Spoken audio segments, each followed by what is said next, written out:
From the Homestead Studios in Santa Clarita, California, this is a Headache Soul production. Welcome to Just the Tip-Sters, America's favorite true crime podcast. I'm your host, Melissa Morgan. With me today is my handsome and talented co-host, Joshua Glowstick Bevan. Oh no, Glowstick. I want to break you in half and shake you till you work. Just shakey, shake, shake till you start working. No. Yeah, really. Light up, you fucker. I bet I would too. You're my little glow stick. Am I glowing now? Yeah. It's a sort of a glow. A bright red? Yeah. Yeah. I will tell you that our beloved tipster, Lisa, my dog sitter, said that I need to stop being mean to you because I will damage you. Well, please let her know it's not possible. The damage is done, Lisa. Fuck off. It is not. No. I mean, long before me? Long before we good. met. Yes. Okay, good. All right. That's good, because I was going to tell Lisa I got Joshua a little straw thing you put over top of your straw so I can't roofie him at work, and it says "I love me" or "I heart me" because that's Joshua. Me. Yeah, he is very comfortable in his skin, and I do heart me. Yeah, he loves himself, so I couldn't possibly damage him by calling him glow stick. But thank you, Lisa. Yeah, I appreciate it. Yeah. You have people who look out for you and love you. I don't know why, but so I'm kidding. Because I'm amazing. Because you're amazing. I'm so much to heart. You are very heartable. So we have not seen each other in several weeks. Yes, I went to Kentucky. Joshua went on a cruise. I know it sounds like we lead different lives, right? I went to Kentucky. Where was your vacation? Yeah, it was great. We got out before the snow, and then Joshua sailed the Western Caribbean. Right, exactly. Yeah, and had people wipe his butt, and at one point his waiter or server was Kim Jeong from Oh, that was the whole week. Oh, he was your guy. Yeah, that's one of the fun parts. I know some people are not cruise people. People loathe that kind of thing, but one of the things that I love about cruising, you go and that's it. Like you check into your hotel and your hotel moves. And right. Every night there's a white tablecloth dinner, and you have to wear, a shirt with a collar. Yeah, you can't walk into the dining room in flip-flops and shorts. I'm glad you wore your Just the Tipster shirt. Right? That was lovely. Came in handy. Thank you. Mm-hmm. No, thank you for sending a picture. Yeah, and you schedule, if you want to, you schedule your dinner with the same waiter and junior waiter every night. Oh. So they walk up and they already have your drinks that they know you love, and they already know your preferences. And every night, Isaiah didn't even need to talk. My youngest got the same food every night because that's what he loved. Right. And they came out and brought him his spaghetti with red sauce, and came out with extra Parmesan cheese, and stood there for a while shaking it out for him, or spooning it, shaving it out for him. Yeah. I mean, that makes me feel like I'm fancy. Yeah, no, that's really nice. I think cruises are the most economical, especially if you're not a big hard drinker and you don't have to buy a drink package. Sure. It's the most, you can eat like 85 times a day. God. It's all included. I feel like it's the most economical thing on earth. I don't want to die of SARS. Right. I don't like tight and closed spaces. Yeah. I get it. You get off the boat when you want to do excursions. Not long enough. No. I would just start running. I hear it.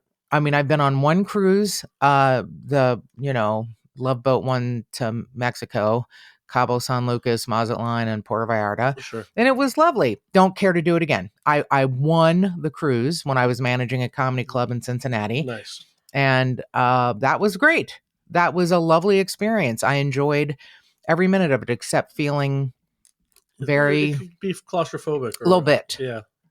And everyone's like, oh, get the junior suite or something like. No, doesn't matter. It's 6 inches bigger. Come on now. Right. It's like Delta Comfort seats. Right. You get an extra 3 inches. Yeah. I'm like, wow. What are you gonna do with the extra 3 inches? Yeah. Nothing. Oh. Cry. Yeah. Because you're like cramped. No. Anyway, I get that. I love that you go on them. And your family looks like they have so much fun. Oh, yeah. And yeah, my boys had a great time. We did. I mean, we ordered midnight snack, I love that. room service to the cabin every night. Aww. And you could, all the way that Princess has things, you have your room key is like an RFID. So people, like all the bar people, when they walk up to you, they see who you are as you're coming up. Okay. Because you have the tag on your pocket. So, okay. So it comes up on their little screen. So they'll just walk up. Oh, Mr. Joshua, what can I get you to drink? Oh, wow. It just feels. It does feel luxurious. I'm fancy as shit. It's a lovely thing to do with fun. your family. I love it. I love family kind of things, doing things together, and coming from, the only child of an only child. I enjoyed doing things with my grandparents, but they're 2 generations above me. Sure. I had cousins, so I did get a family feel, but they were more like, what would they be like? Second cousins, because they were my grandparents' siblings' kids, so yeah, I just love that you guys do that and you enjoy the fuck out of it. I just am not gonna ever. I was supposed to go on a cruise for widows and widowers in September, and I tried so hard. And the prices were great. I tried, and it's Alaska. It's the only place I'd want to go. Oh. Not a tropical person. Don't like hot shit. Alaska would be. It's kind of a dream to go there, but I'm just gonna have to go as a land, trip. I can't. You could drive to Alaska if you wanted. Okay, Sarah Palin. I can see Russia from here. Yeah, I can't do it. Sure. I even thought about leveling up to like the bigger room, and I'm like, okay, I can't. I know who I am. I know who I am, and I just can't do it. But I did get to go to Kentucky at the end of December, beginning of January, just before 12 inches of white death arrived. Jesus. We left at 6:30, and by 5:30 p.m. that Sunday, it really was like 7 to 8. Just missed it. By hours. Wow. Yeah. Yeah, and it's been crazy for weeks. Yes. Today it's in, I think, the single digits, like 6 degrees. Okay. But I was so happy to get to, see my friends I've known for a gabillion years. I got to have lunch with Coy Cox, Detective Coy Cox, talk about the Stevenson case and the Delphi case. It was great. Got to see Detective Kelly Best from the Cincinnati PD, and she joined us for bowling, and it was really wonderful. So, did you guys bring your balls, or you? No, we brought our shoes. Brought your shoes. We used house balls. Okay. I hope this doesn't offend everyone I've grown up with, but I think it might be called Florence Bowl or Super Bowl. It's on Industrial Road. Not well maintained. And I unfortunately picked that moment to wear my John Turturro Jesus jumpsuit in purple with my matching purple bowling shoes and use an eye pencil to draw a beard on me, a goatee. Perfect. And one person got it. One. On a Friday night that was packed full of people, and they were looking at me like a dog watching a magic trick. Like, woo! Yeah. Oh, no. Yeah, it was this woman with her hair in ponytails wearing a purple jumpsuit that says Jesus with a drawn on beard to look like John Turturro. Yes. So one beautiful, intelligent girl, Cassidy, comes up. She goes, "Are you from the Big Lebowski?" Yep. Yes, I am.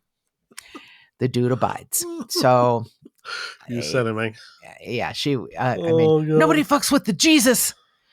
So yeah, it was, but it was a lot of fun. And the Cincinnati River is still beautiful, and Kentucky and Ohio are beautiful even in the cold.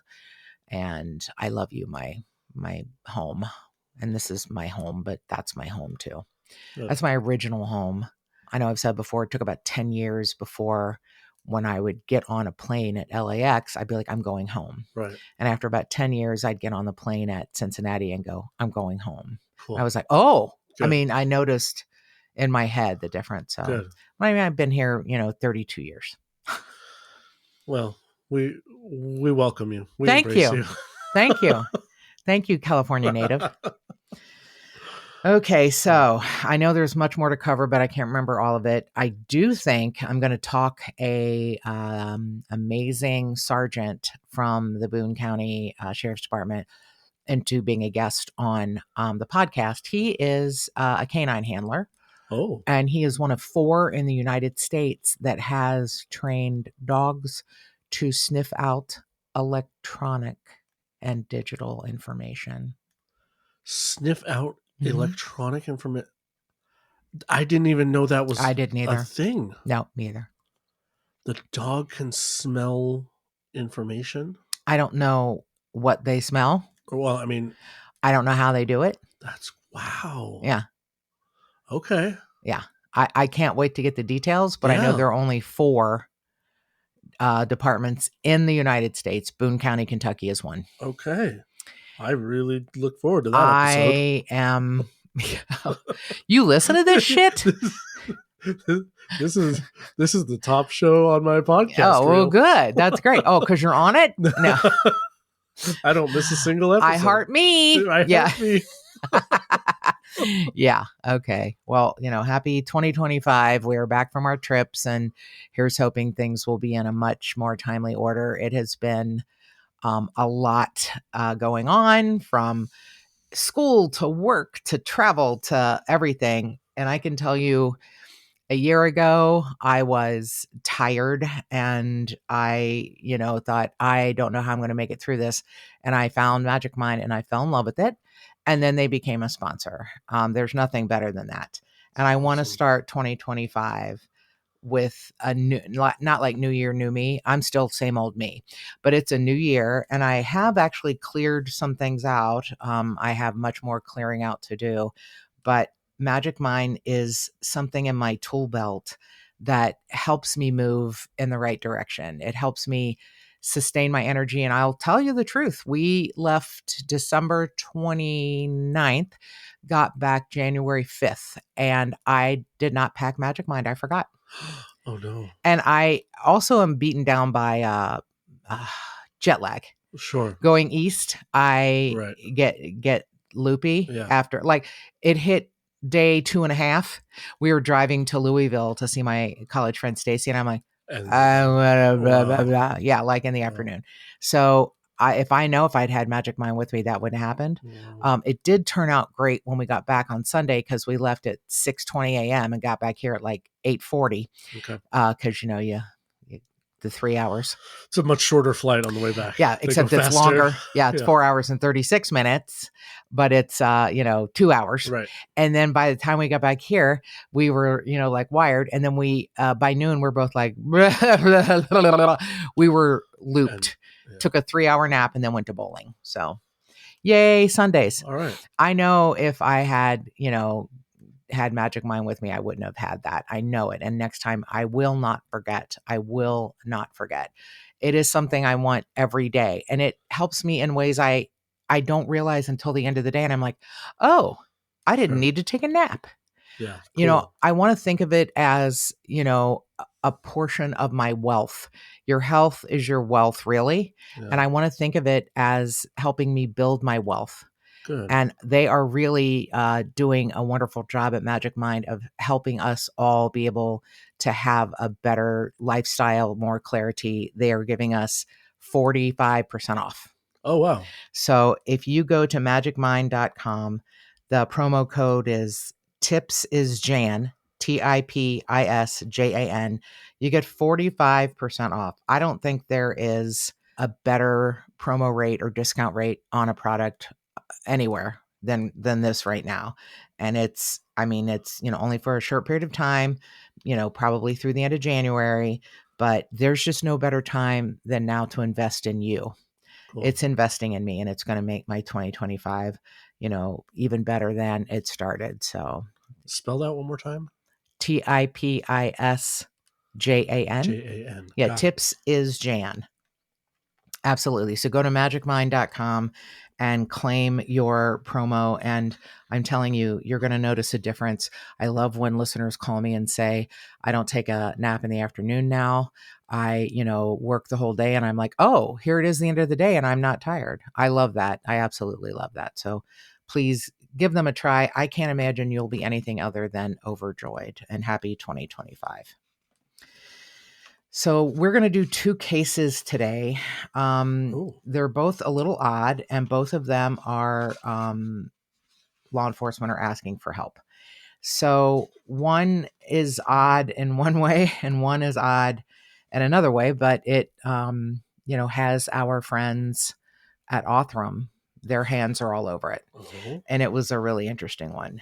The one I want to start with is this woman who just captured me, her picture. She's this lovely woman, Erica Thompson.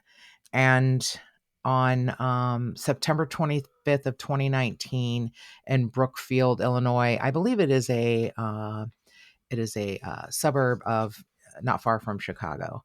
53-year-old Erica Thompson, single, a mother, a sister. She was last seen at the Veterans Memorial Circle in Brookfield, Illinois. She was seen on a camera getting money out of her ATM. Her dark purple 2014 Nissan Juke is also missing. So now the thing about the vehicle, and we have all of the defining things we can give you to try and find it, is that in the sunlight, it would look like a dark metallic purple. Okay. But her son, Michael Russo, said driving down the street, you might think of it as like it might show up as like a burgundy brown. Brown. Okay. Yeah. So probably like maybe an eggplant color. I mean, they call it dark purple, but you know how sometimes eggplants can look, brown as opposed to purple or even black. Got it. It's just yeah, different light. Different. Yes. Got it. Absolutely. So her sister Dana says there's so much about this that does not add up. She would not have just left. All signs point to foul play, but we're trying to hold on to the hope that we have. So Erica was single, lived alone, had just gotten out of a 2-year relationship, and I don't know that it went great. The last time she was heard from by her family members was an email on September 23rd. So here we are, September 25th, she's seen on camera and nobody reported her missing for 5 days. Oh. She's an adult, her son's an adult, She's living her life. Yes, she wasn't reported missing till October 1st of 2019. So the Juke, we have the plates.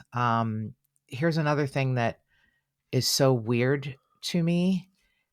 Not only are the Brookfield police involved, so are the FBI. I don't know if it's because they thought that she had gone across state lines or someone took her across state lines. I know that there's some sort of suspicion that the car was last driven by someone other than her. So let's see. I think she's petite. Started to say 5'3". So maybe it was, 5'6". Okay. 130 pounds, blue eyes, auburn hair that sometimes is dyed blonde. She's a very pretty woman. Here I'm going to show. Oh, yeah. She's a pretty woman. Very. But she also had some anxiety. She did not like to drive long distances by herself. Okay. So I don't know if that is part of the reason that they think that the car was driven by someone else for a while. They're not really pointing any fingers. Okay. Unlike this case, which is newer than the second case we're going to discuss, I have not heard of any persons of interest in Erica's case. She's still missing. 5 years later now, 4.5. I have not read anything that makes it seem that they're pointing fingers at potentially her last relationship of 2 years. I haven't heard anything particular, but she was a homebody. Okay. There weren't a lot of people in her life. Okay. Could she have been meeting someone new And they, Oh, she's on a dating app and it's a perhaps. brand new creep. Right. Okay. Brand new creep. Yeah, perhaps a brand new creep. She went to get money out of her ATM. She is seen at this. Here Was that she's was that seen any the obscene bench. amount? I mean, she's getting I money don't out. think so. Let me see. So her son, Michael Russo, said, "This is just unlike my mother to not show." Well, the 23rd, she went to get money out of her bank. She was driving around and then didn't show up to work the next day. It's unlike my mother to not show up at work or check in with her family. Yeah. She was a controller at Empire Chrome in Chicago. And her son says, there's just a lot of things that don't add up or don't make sense. They're just not in her character. So on the 1st, after trying to get a hold of his mom, Michael shows up at her house. He found her back door of her house wide open, the air conditioning running full blast. There were moldy dishes in the sink and cat vomit everywhere. Oh. This is a cause for concern because she would never leave a mess. Yeah. Yeah. Dana, her sister, said she would have washed her dishes and taken care of her cats even if she was going out for the day. Yeah, let alone on a trip or right. Right. So at that point, the family members report Erica missing. So her vehicle's missing. It's Illinois license plate E as an elephant 2Z 3380. And her son said, "Look, it looks purple in the sun. It's if you've seen a Nissan Juke, it's kind of a small crossover." Yeah. Kind of a rounded. Round, like kind of, what's that, PT Cruiser kind of shape to Yes, it does. Absolutely. Yeah. And the SCV normally looks like either black or brown on the road. Yeah, okay. So the Brookfield police put out a news release, and they see her on security video September 25th driving the Nissan near Veterans Memorial Circle. Now, the police, she must have spent time there because I have a picture of her here sitting on a bench there. She must have liked it there. The police say, "We are considering her an endangered missing persons." Okay. Endangered missing person. Investigators were able, here's the part, I guess, why the FBI is involved. It went across state lines. Investigators were able to ping Erica's phone and discovered it had traveled through several nearby communities and as far as Missouri early on the 26th of September. Okay. So it was the 25th. She herself is on video near Veterans Memorial Circle in her town of Brookfield. By the following morning, it's traveled to several nearby communities and has gone as far as Missouri. The police said they knocked on every door in the area, including where Erica was last seen, her neighborhood and the Veterans Memorial Circle. They checked video footage and utilized, several police canines. Family and friends gathered at the Veterans Memorial Circle and handed out missing flyers. And her sister Dana is just doing the best she can to keep her bills paid and take care of her cats. But she's like, I don't know what happened. Her sister Dana said, somebody knows something. We can hope that she left to just find herself, but that window of hope is getting smaller and smaller. Yeah. 5 years. Yeah. Wow.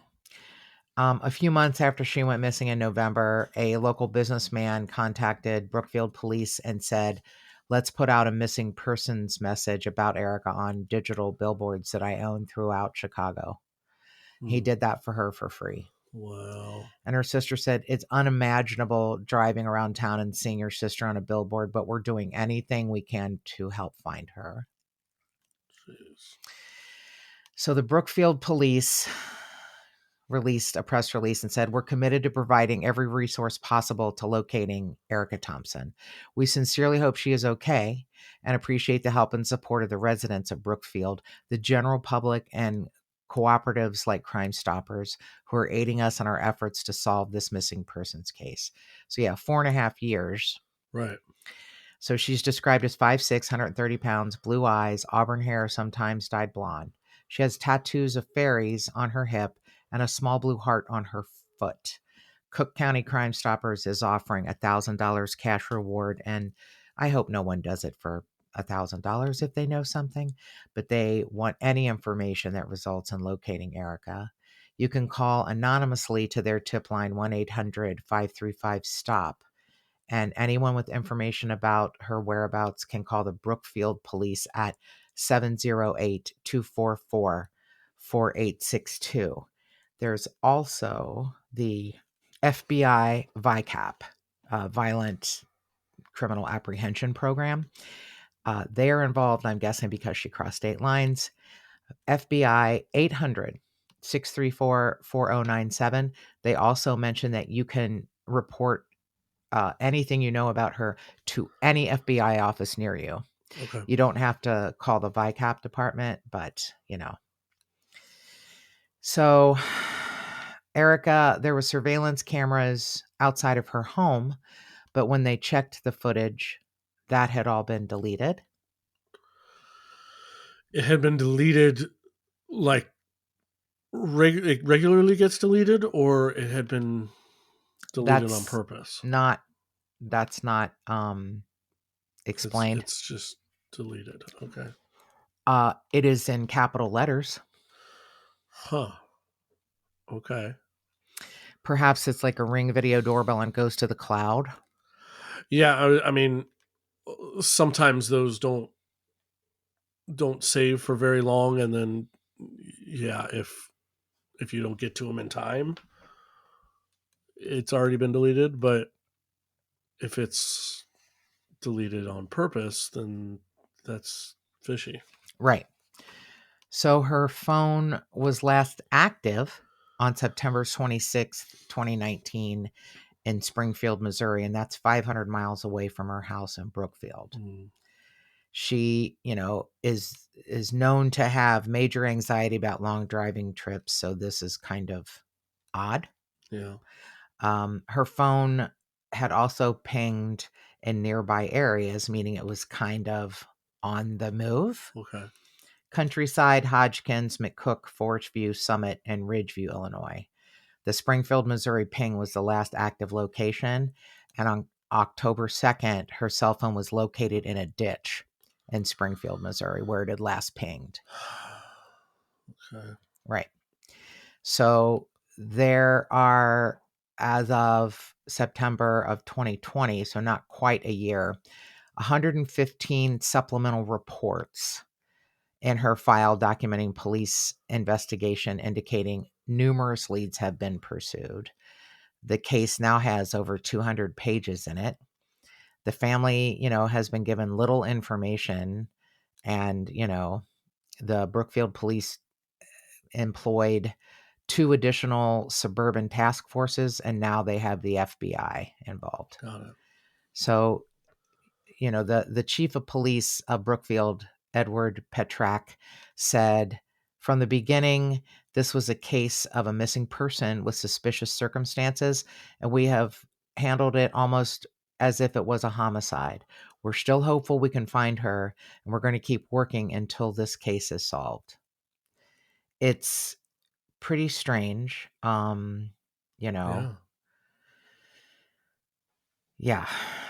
Oh, here's a note at the bottom that I forgot.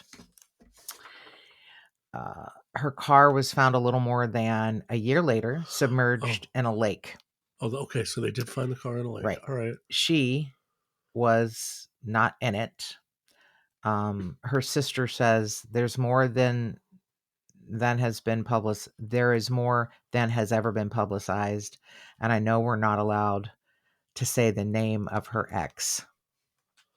Oh. But he's out there walking free. Okay. So the sister suspects the ex.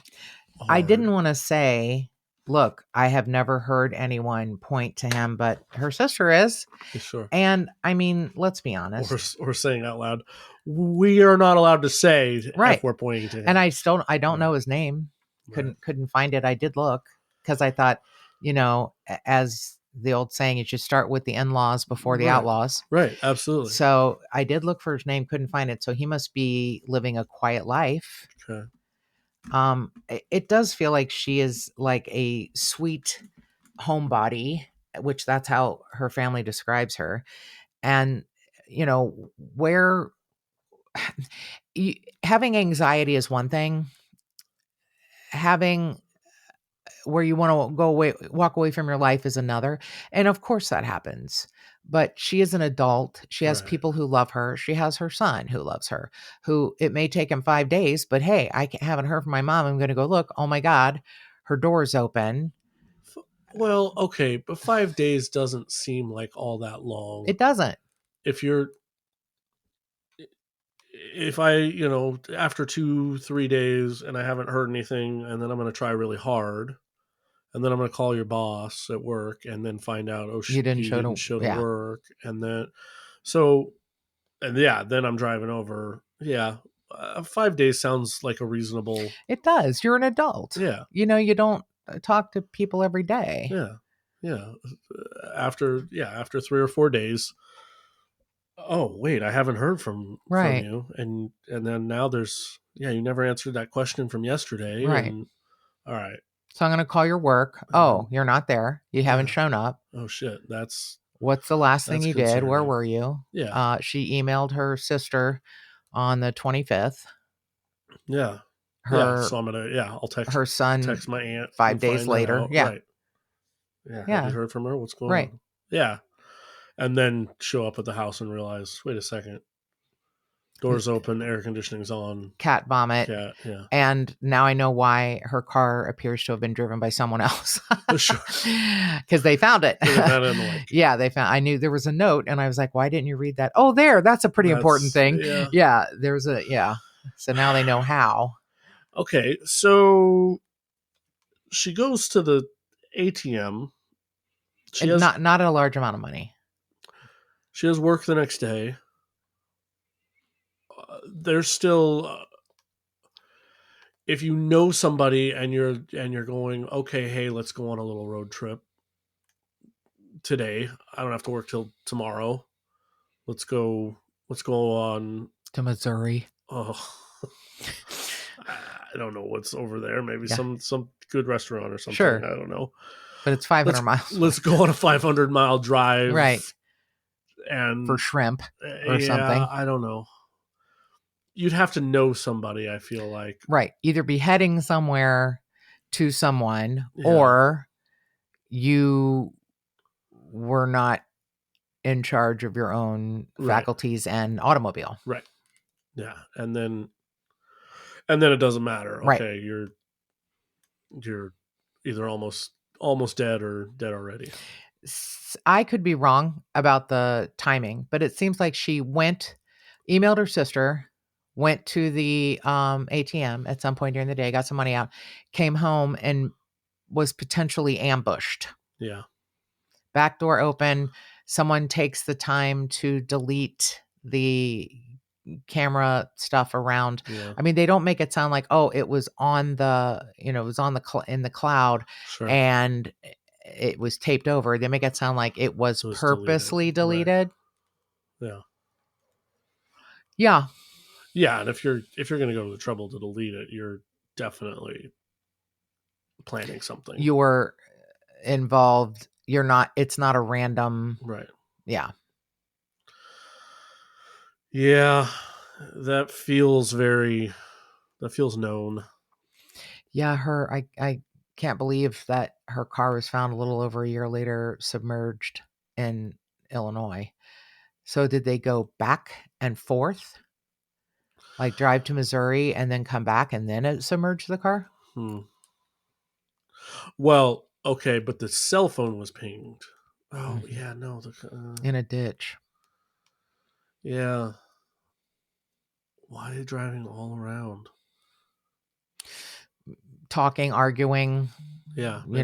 Trying to not.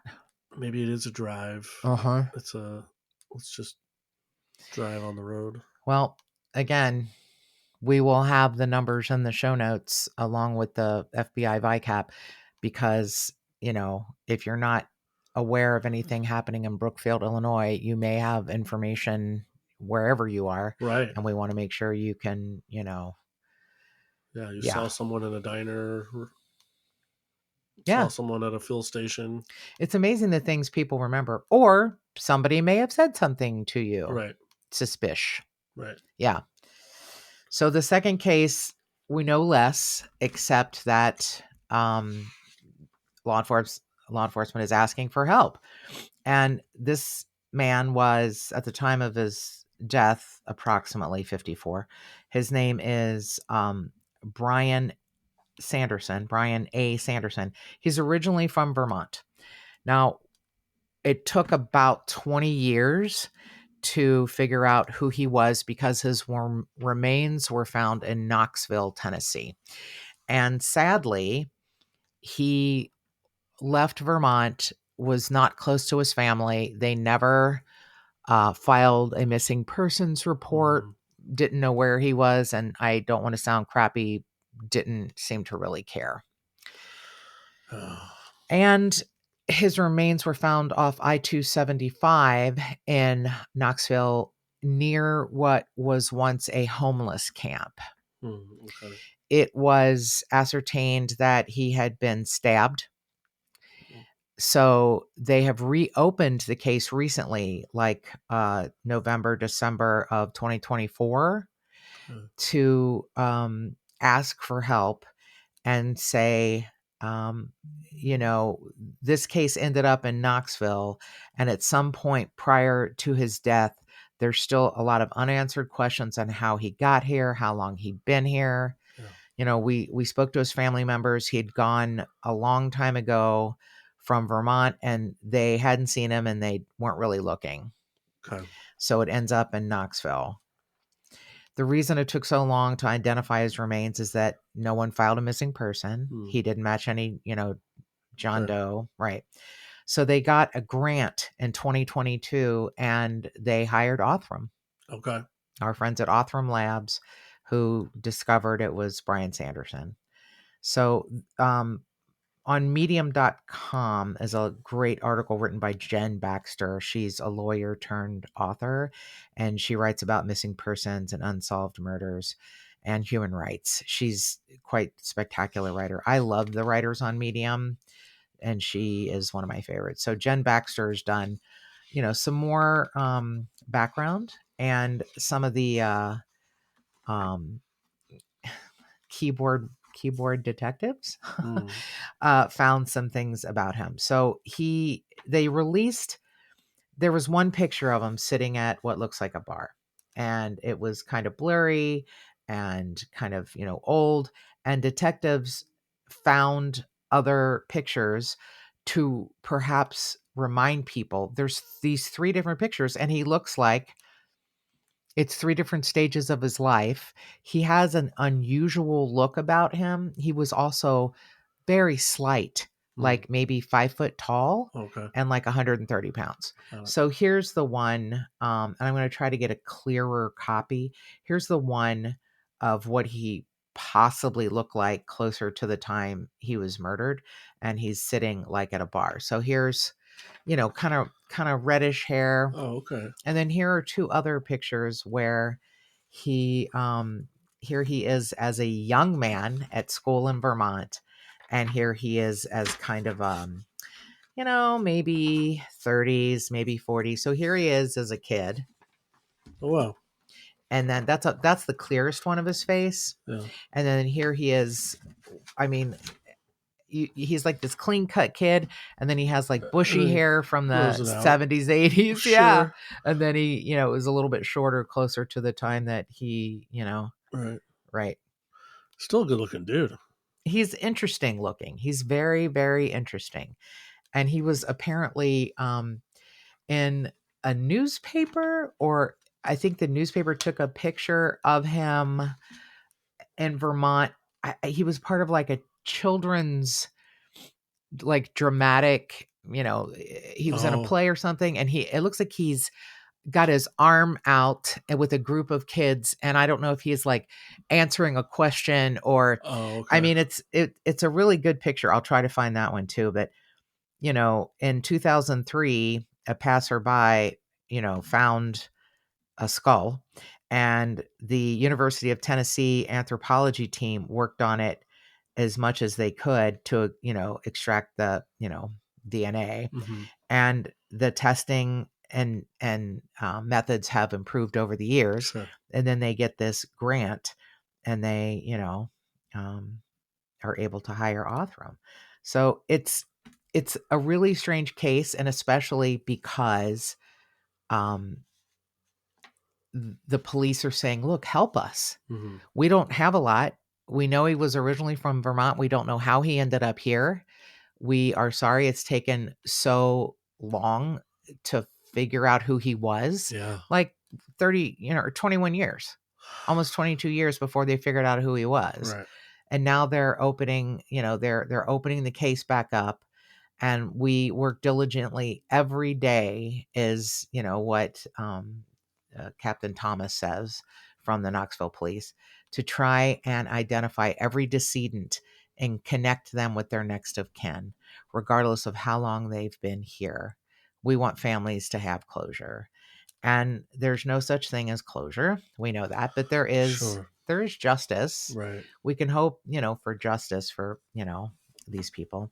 So I know that wasn't a lot of information on Brian. You might be able to find some other things. I'm also thinking, my friends in Kentucky, I'm just going to go on a limb here.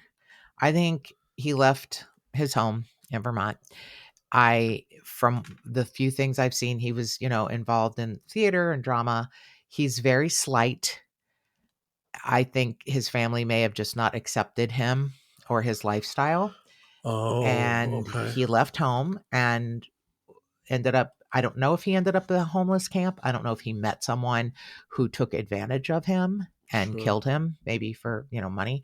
But he had somehow, gotten to Knoxville, Tennessee. Yeah. But he had to do something along the way and probably meet people along the way. Right. I don't think he was on some sort of like burglary spree. Right. I think he worked at certain places and then moved and then worked at certain places. So I'm going to post all the pictures I can. And maybe because of his unique look, you'll be able to see the younger picture of him and go, oh, I know that guy. Maybe if you picture him with the kind of grown out curly fuzzy hair, you might recognize that guy. Or the picture of, the guy who's a little older sitting at the bar, you might recognize that guy. So all we can do is hope that something jogs someone's memory, because these cases are heartbreaking in a way that is,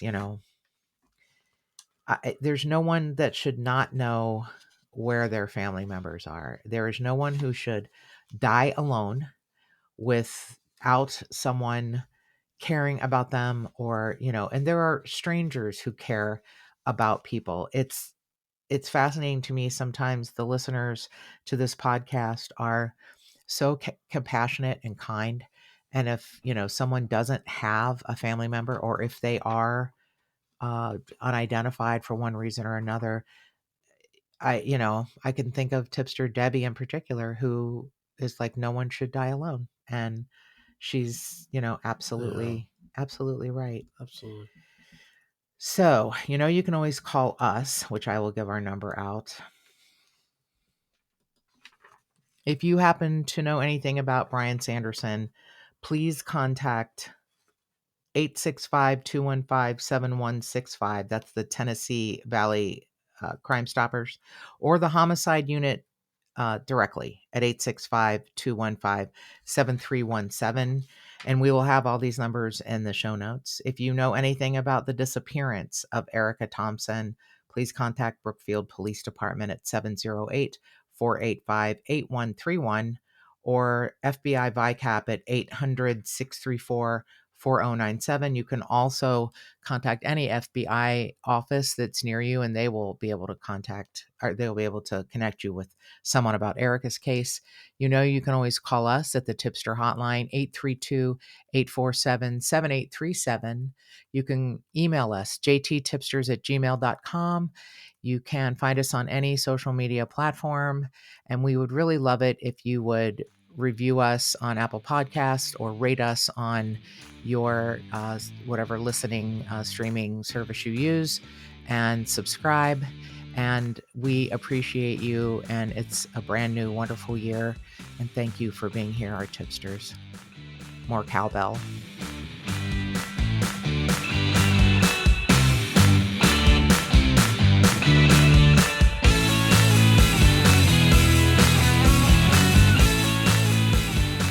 If you would like to support this podcast and get early access and other cool murderous swag, go to patreon.com/justthetipsters.